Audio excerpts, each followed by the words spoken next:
আমরা যদি এই কথাটা একজন মানুষও বুঝতাম, আমাদের উন্নতি আরো হতো, আমাদের দুনিয়াও সুন্দর হতো, আমাদের আখেরাতও সুন্দর হতো। আমরা ছোটবেলায় কিতাবে পড়ছি, এক ভদ্রলোক আরব দেশে মসজিদে ঢুকবে, ঘোড়ার পিঠে করে আসছে। তো ঘোড়াটা একটা ছেলের হাতে দিয়া বলছে, বাবা তুমি আমার ঘোড়াটা একটু ধরে রাখো, আমি নামাজ পড়ে আসতেছি। ছেলেটার হাতে ঘোড়াটা দিছে।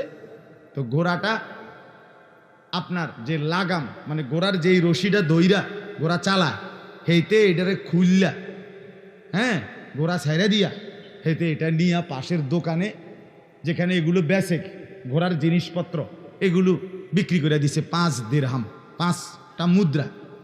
তো এই ভদ্রলোক নামাজ থেকে বের হয়ে সময় পকেট থেকে 5 দিরহাম হাতে নিছে, যে ছেলেটা যেহেতু ঘোড়াটা এখানে রাখছে, ধরে রাখছে আমার, আমি এটা তারে হাদিয়া দেব। আইয়া বাইরিয়া দেহে আবার ঘোড়ায় নাই, কি হাদিয়া দেব? খুঁজতে খুঁজতে পাশে গিয়ে দেখছে ঘোড়া, প্রভুভক্ত ঘোড়া, তো পালিত ঘোড়া, তা দৌড়াই যায় নাই কোথাও।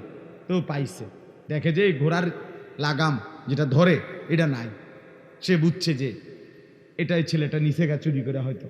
তো পাশের দোকানে গেছে, গিয়া এটা কিনবার জন্য গিয়েই দেখছে এটা ঝুলানো আছে সামনেই একটা এইগুলার লাগাম, হ্যাঁ, এটা উনারটাই, হে চিনছে এটাই। তখন জিজ্ঞেস করছে ওই দোকানদারকে যে ভাই এইটা কত?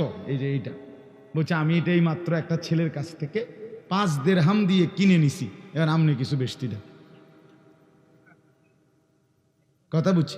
তখন এই আমরা আরবি কিতাবে পড়ছিলাম আর কি, এটা তখন ওই নামাজি লোকটা বলছে ওই মুরব্বী যে হায় ছেলে, বাবা এই 5টা দিরহাম এটা তো আমি তোমাকে দেওয়ার জন্য হাতে নিছিলাম, কথা বুঝেন নাই?